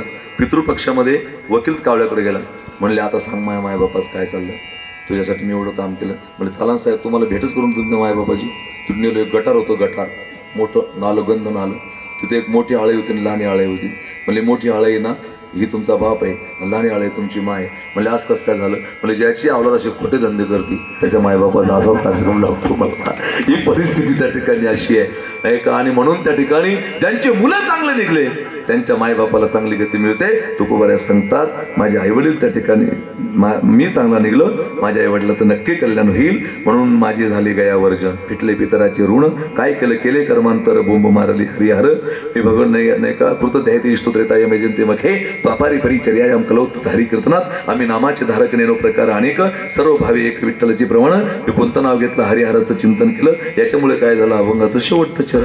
तुका म्हणे माझे, तुका म्हणे माझे, तुका म्हणे माझे, तुका म्हणे माझे, तुका म्हणे माझे, तुका म्हणे माझे, तुका म्हणे माझे, म्हणे माझे, म्हणे माझे, तुका म्हणे माझे.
ठागिनाचा मारला नाही. धन्यवाद. विडाला विडाला विडाला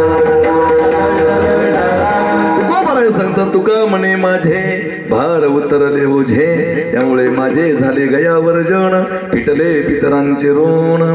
5 मिनिटं तुमचे घेतो, कोणी हालचाल करायची नाही.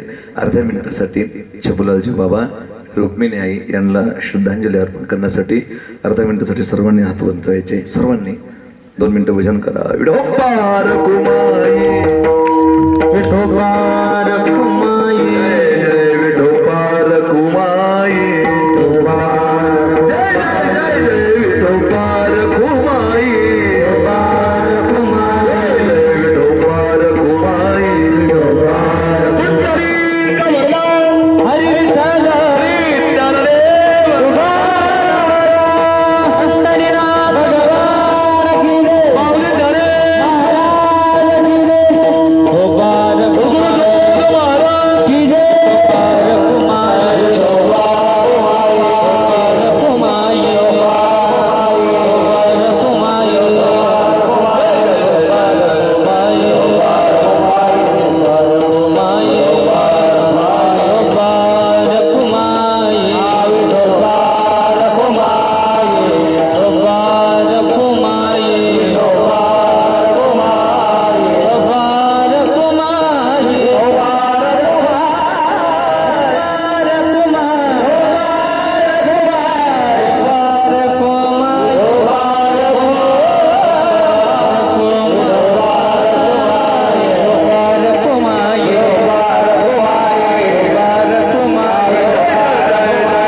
पिंड पदावरी तिला फुले करे, माझे झाले गया वर्जन, फिटले पितरांचे ऋण. माय बाप हो, 5 मिनिट इकडे लक्ष द्या. आम्हाला या ठिकाणी बोलावलं. खरं तर तुमचा माझा परिचय नाही आहे, परंतु आल्यानंतर खूप आनंद वाटला. जाताना एकच सांगून जाईल, ज्यांचे ज्यांचे आई वडील गेले त्यांचे गेले, परंतु ज्यांचे ज्यांचे आहेत ना त्यांनी त्यांना जीव लावा. मायबापाला जीव लावणे म्हणजे नेमकं काय, तर त्यांच्यासमोर व्यसनमुक्त जगा आणि त्यांच्यासमोर त्या ठिकाणी चांगली प्रगती करा. ही जीव लावण्याचं एक लक्षण त्या ठिकाणी दुसरं आहे, लक्षात घ्या.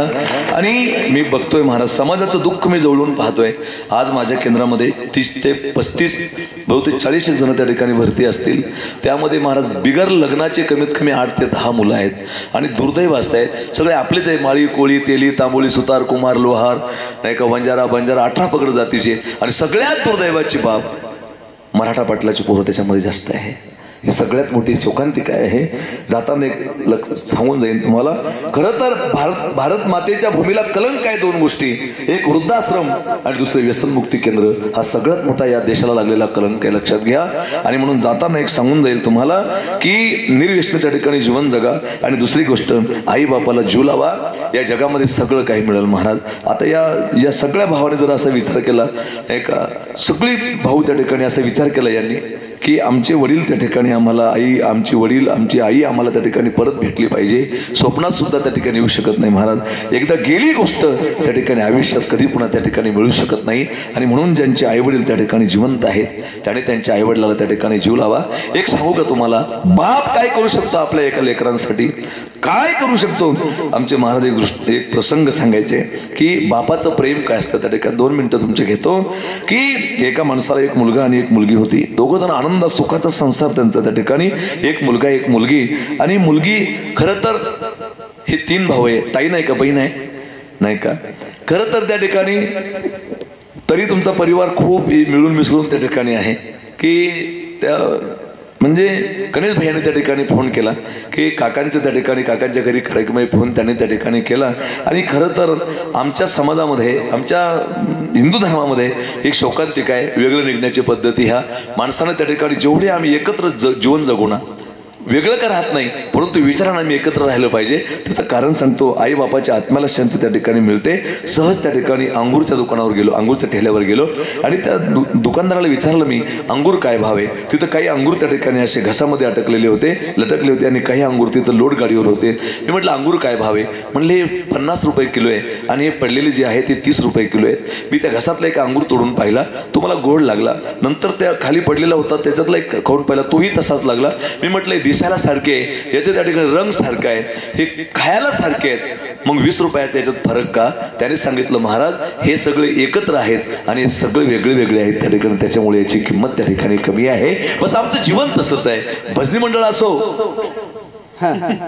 का महाराज मंडळी असो का भाऊ भाऊ असो का जावा जावा असो, हे जोपर्यंत एकत्र दिसतात ना तोपर्यंत त्याची किंमत समाजामध्ये वाढलेली असते. पण जेव्हा ते वेगळे वेगळे वाटतात ना तेव्हा त्याची किंमत त्या ठिकाणी समाजामध्ये कमी होत असते. म्हणून सगळे त्या ठिकाणी आपली अनेक आपणे तो आपणे होते हे आणि आपले आपल्या जवळ त्या ठिकाणी असावेत. तुम्हाला सांगतो हे जीवन आहे, एकदा गेले की पुन्हा त्या ठिकाणी परत मिळत नाही. परंतु आई बापाचं प्रेम सांगतो तुम्हाला काय असतं ते.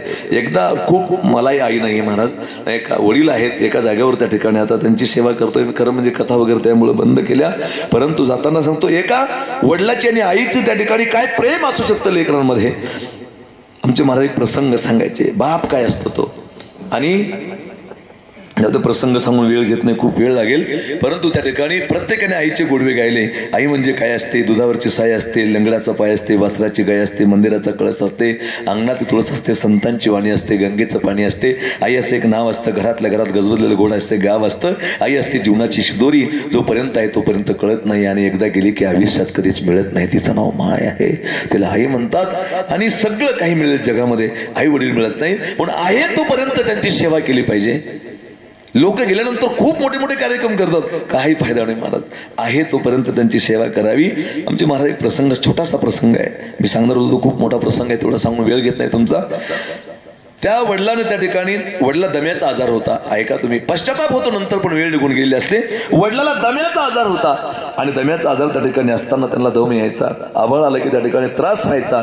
आणि एक दिवस आणि मुलगा त्या ठिकाणी ड्युटीला, जवळ 4 किलोमीटरवर सिटी आहे, त्या सिटीमध्ये जो ड्युटी त्या ठिकाणी करायचं, 3-4 किलोमीटरवर मोठं त्या ठिकाणी गाव आहे आणि तो खेड्यावर त्या ठिकाणी राहत होता. आणि तो ड्युटीहून त्या ठिकाणी घरी आला, संध्याकाळचे 5 वाजले होते. वडिलांनी सांगितलं बाळा माझा जो पंप आहे तोही त्या ठिकाणी त्यातल्या गोळ्या संपल्या, खायच्याही गोळ्या संपल्या आणि त्या ठिकाणी माझा दम कोंडा होतोय, मला त्या ठिकाणी गोळ्या आणून दे. तेवढ्या सांगितलं दिवसभर ड्युटी केली मी आणि तुम्ही खुशाल त्या ठिकाणी मला त्रास देताय, थांबा आजच्या दिवस, रात्रीतून काय होत नाहीये.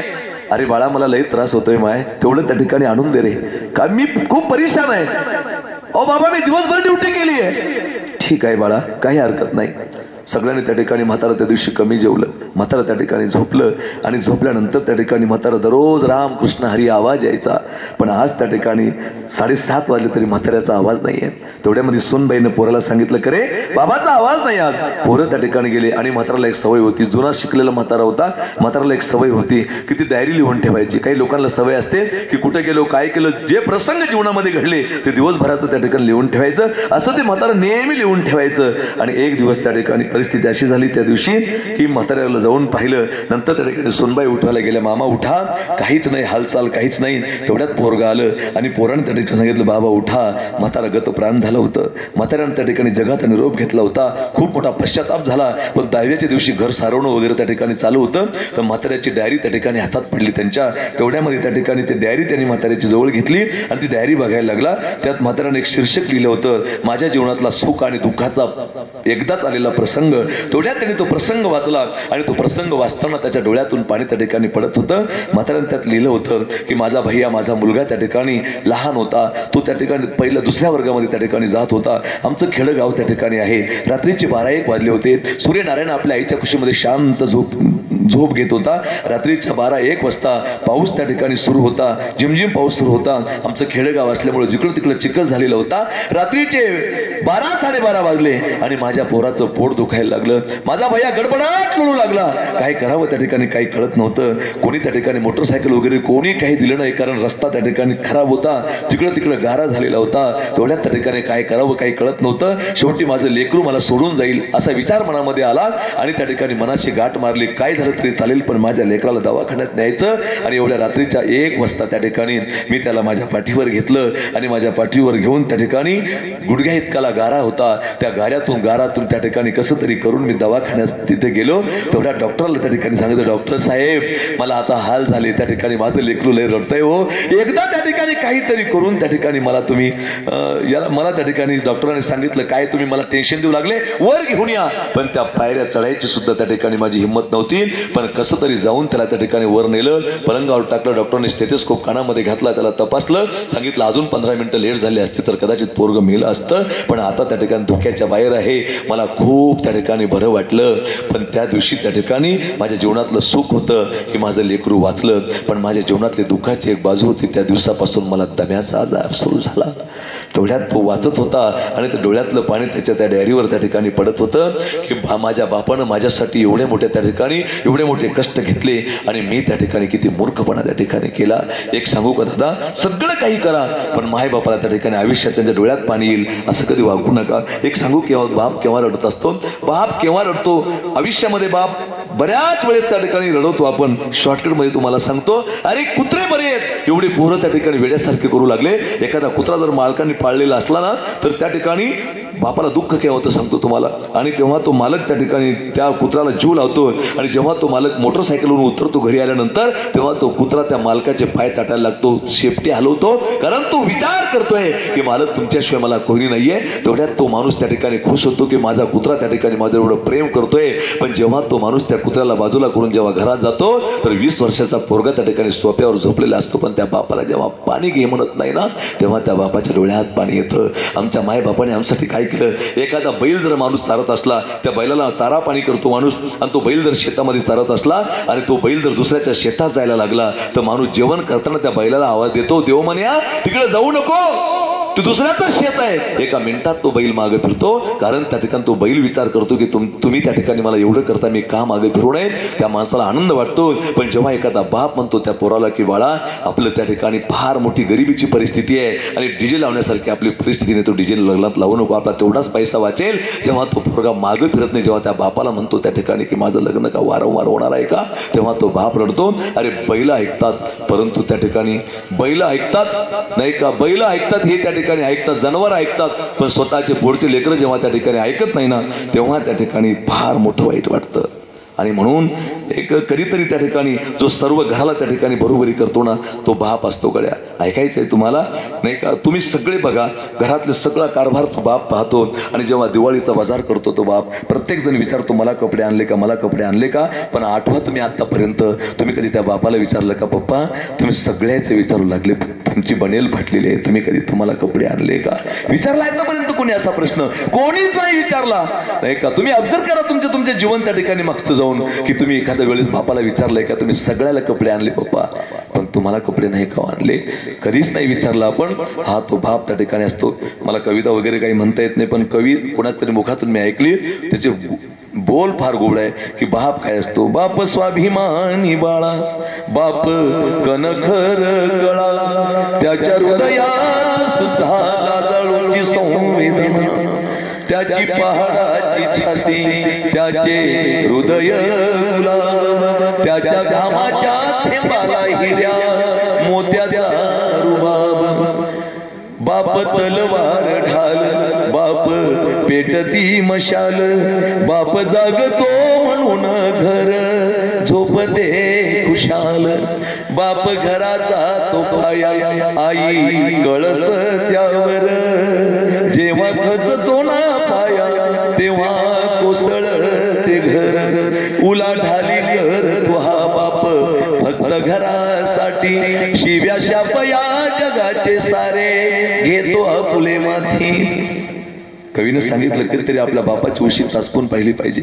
ज्या दिवशी तुमच्या बापाची उशी तुम्हाला ओली लागली ना समजून झाला तुमचा बाप तुमच्या सुखासाठी रडलाय. तो असा आईसारखा कुठेही रडत नाही महाराज, तो एकांतात रडत राहतो आपल्या लेकराच्या सुखासाठी. कधीतरी आपण आपल्या मायबापाचा विचार केला पाहिजे. कवीनं फार सुंदर वर्णन केलं. बाप म्हणजे कसारे जसा पाण्यातला मासा, त्याच्या डोळ्यातला थेंब कोणा दिसणार कसा. आणि तो बाप केव्हा रडतो माहितीये का, जेव्हा तो त्याची लेक वाटी लावतो, फार कठीण प्रसंग आहे महाराज. जी माणसं लग्नामध्ये असे बुट घालून जेवतात ना आणि बुट घालून ते अन्न खुंदलतात ना, अशा लोकांचा चीड येते मला.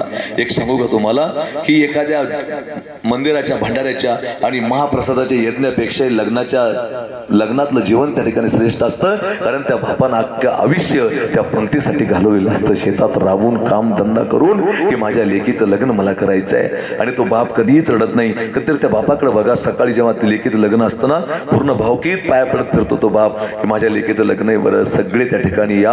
आणि सगळे त्या ठिकाणी तो एकांतात रडत राहतो. आणि जेव्हा ती मुलगी तिच्या घरी निघते जायला आणि जेव्हा ती गाडीमध्ये बसते तेव्हा ती एखाद्या चौऱ्या बावऱ्यासारखी इकडे तिकडे पाहते. तेव्हा ती काकू विचारते तिला, काय झालं ग बाई, काय बघते? ती म्हणते, काकू सगळं दिसतात इथं पण माझा बाप दिसत नाही ग.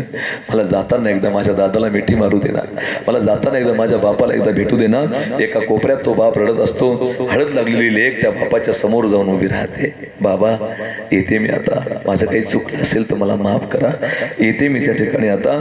आणि जेव्हा ती पोरीला त्या ठिकाणी पाहतो तेव्हा त्या ठिकाणी तिला कडकडून मिठी मारतो. आत्मजेच्या विषयी पिता जैसा निराविलाशी ज्ञानोबराय बोलतात. आणि तो तिला आशीर्वाद देतो. तुझ्या डोळ्यामध्ये गंगा यमुना उभ्या जामुली जा दिल्या घरी सुखी राहा. आणि जड तो बाप तिला वाटी लावतो. बाप साठवितो अश्रू वाटप आहे त्या क्षणाची, जन्मभराची रडतो लेक जाताना सासरी. म्हणून कवीनं शेवटी सांगितलंय, बाप थकल्यावरती त्याचा बनावा आधार, नाही उपयोग पुढे किती घातले पितर. जोपर्यंत तो आहे ज्याचे गेले ते जाऊ द्या. आणि आई आणि वडील नाही का, रुक्मिणी आई छहू बाबा दोघेही त्या ठिकाणी तुम्हाला सोडून गेले. खरं तर त्या ठिकाणी महाराज दुःख कोणाच्या लवकर वाटेवर येऊ नये. खूप म्हातार झाल्यानंतर मायबाप जावे नाही का, परंतु गेल्यानंतर त्या ठिकाणी कधीच मिळत नाही. महाराज आई एक देवानं निर्माण केलेली एक अलौकिक कलाकृती त्या ठिकाणी आहे. आईची बरोबरी या जगामध्ये कोणी करू शकत नाही. आई काय असते सांगू तुम्हाला, भाकरीचे त्या ठिकाणी 4 तुकडे असावे आणि खाणारे 5 तोंड असावे. प्रत्येकाला भूक लागलेली असावी. त्यातली एक व्यक्ती म्हणते माझं पोट भरलेलं आहे तुम्ही जेव्हा. ती व्यक्ती म्हणजे माय असते, ती व्यक्ती म्हणजे आई असते.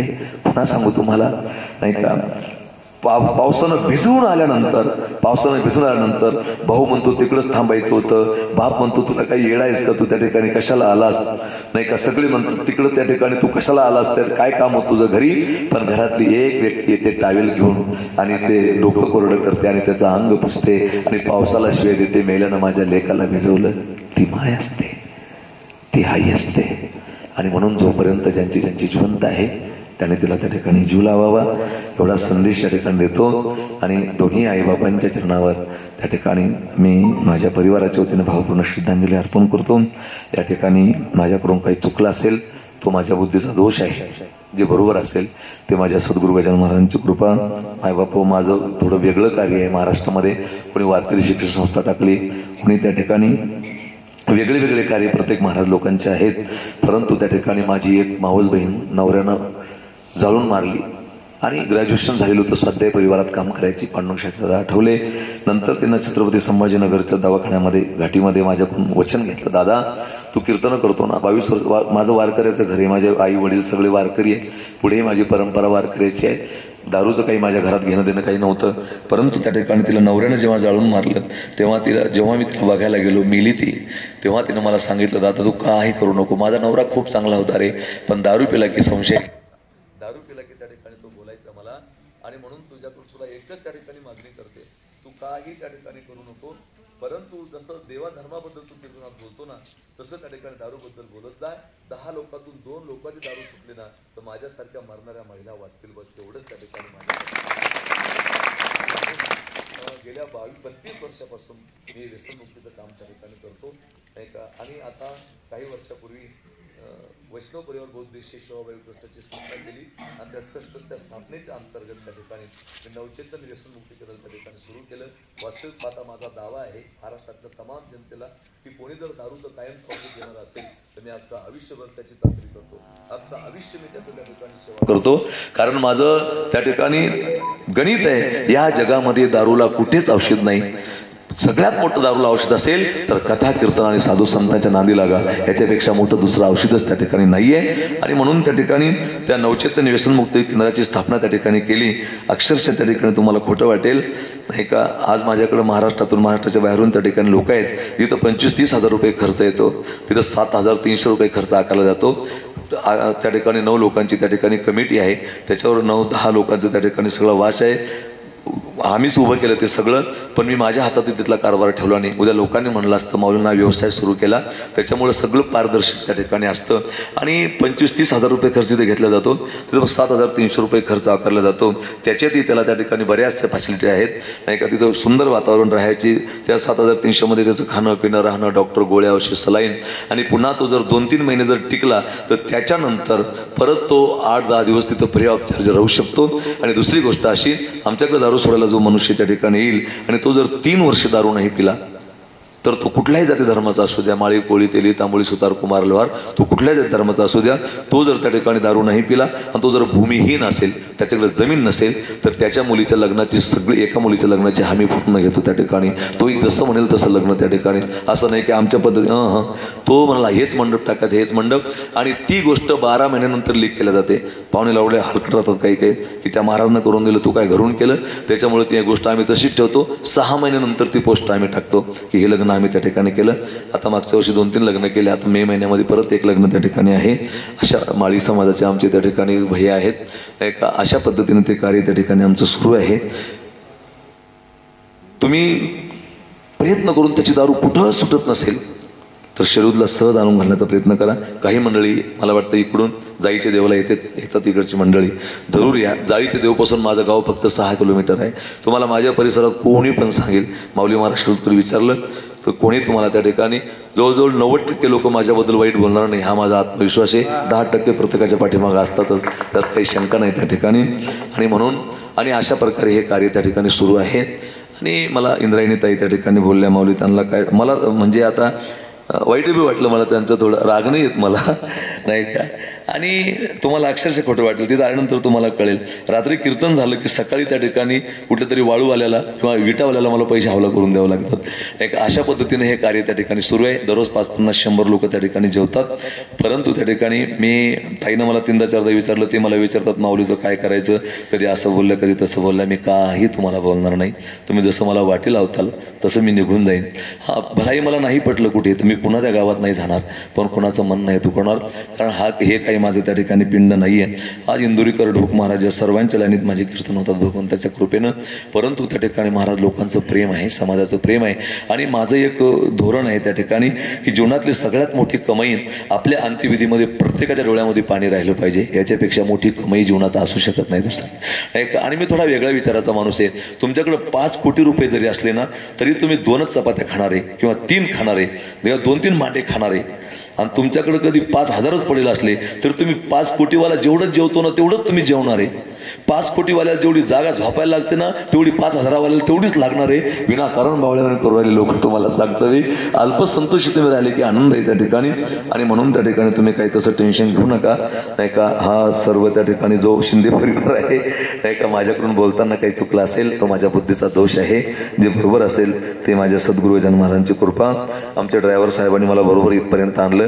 माझ्या ड्रायव्हरची स्टोरी अशी, महाराज वयाच्या 32व्या वर्षी 32-33व्या वर्षी मी त्याचं लग्न करून दिलं. दारू पिऊन कुठं पण पडायचा नाही का, कुठं पण दारू पिऊन पडायचा. नंतर त्या ठिकाणी नो गॅरंटी लग्न. पण तो त्या लोकांनी सांगितलं माऊली तो माझा नातेवाईकच आहे नाही का. आणि सांगितलं की याला तुम्ही सुधरा नाही तर मग जाऊ द्या, मेला तर मेला, राहिला तर राहिला. 5 वर्ष माझ्या गाडीवर मी ठेवला. 5 वर्षात त्याची दारू सुटली, सगळं झालं. मी मुलगी पाहिली, म्हणलं बा मुलगी देऊन टाक. म्हणलं पोरगा 100% दारुड्या होता. म्हणलं तुला द्यायचा असं माझ्या भरोसा होतं, देऊन टाक. त्या माणसानं सांगितलं माऊली म्हणतात काही हरकत नाही. त्याने त्या दरवर्षी माझ्या हातानं 1-2 तरी लग्न होतात. आणि दुसरी गोष्ट अशी की डिवोर्स व्हायला आलेले त्या ठिकाणी आम्ही जे आमच्याकडे दारू सोडायला येतात त्यांना त्या ठिकाणी एका ठिकाणी आणण्याचा प्रयत्न करतो. असा आमचा प्रयास त्या ठिकाणी असतो. त्यानेही बिचाऱ्यानं ऐकलं, दारू सोडली, सुंदरपैकी त्या ठिकाणी लग्न झालं. आता एक मुलगा एक मुलगी आहे. आणि त्यांनी सांगितलं राहिलेलं आयुष्य माऊली तुम्हाला समर्पित आहे, आता काही टेन्शन नाही. माझ्याकडे आलेला आमच्या व्यसनमुक्ती केंद्रातला आचारी दारुड्या होता, तिथले कर्मचारी सगळे दारू पिणारे होते, मी सोडून नाही का. मी पण लय पत्ते खेळले महाराज अगोदर. आम्ही सगळे अनुभव पाहिजे आपल्याला तेव्हा त्या गोष्टी करावं. तर उगे त्या ठिकाणी किन्नर राहून जो ड्रायव्हर होतो ना त्याची गाडी कुठं बंद पडली तो गॅरेज पर्यंत घेऊन जातो, म्हणजे डायरेक्ट शरीरवर बसताना ते कुठेही अडकल्याशिवाय राहत नसतं त्या ठिकाणी. तसे अनुभव आले अंगा ते या जगात येत असतो. अशा पद्धतीने ते कार्य चालू आहे. जाईच्या देवाला आले नक्की शेलूरला या त्या ठिकाणी. असं संकोच करू नका काहीच, बिनधास्त या. माऊली महाराज शेलूर पुढे राहतात. आणि विशेष सांगतो तुम्हाला, बऱ्याच वेळेस मानभाऊ पंत वगैरे त्या ठिकाणी एकमेकात राहतात की नाही, पण आता मागचं कीर्तन झालं तिथे. वास्तविक माझं वारकरी कीर्तन तिथं अजून झालेलं नाही महाराज. पहिल्यांदा माझं कीर्तन तिथं त्या आमच्या जाळीच्या देवावर त्या ठिकाणी झालं. सगळे महंत बिंत सगळी माणसं त्या ठिकाणी आमच्यावर प्रेम करणारे आहेत. काही विषय नाही. आपण सांगतो अद्वेष्टा सर्व भूताना मैत्र करू नये वचे, आपणच त्या ठिकाणी द्वेष करायचा एकमेकाचा, याच्यामध्ये काही अर्थ नाहीये. बस माळी पोळीतली मुस्लिम समाजात आतारी वतारी लय जाती आहेत, पण ते स्वाभिमानानं सांगतो मी मुस्लिमच आहे नाही का. तसं आमच्यात लय माळी पोळीतली तांबोळी असेल, पण स्वाभिमानानं सांगायला पाहिजे मी पण हिंदू आहे त्या ठिकाणी. बस अशा वृत्तीनं जीवन जगणं आज आमचं गरजेचं आहे. झालेली सेवा आता इथं 100% या ठिकाणी थांबवतो. आणि माझ्याकडून जर काही चुकलं असेल तर काय बोलायचं ते मला बोला, पण त्या इंद्रायण ताईला म्हणणं का असं कसा महाराज द्याला म्हणून तुम्ही, एवढी विनंती त्या ठिकाणी तुम्हाला करतो आणि या ठिकाणी थांबतो. कोणी सुद्धा उठण्याचा प्रयत्न करू नका. ज्ञानेश्वर माऊली ज्ञानराज माऊली माऊली ज्ञानेश्वर माऊली ज्ञानराज माऊली.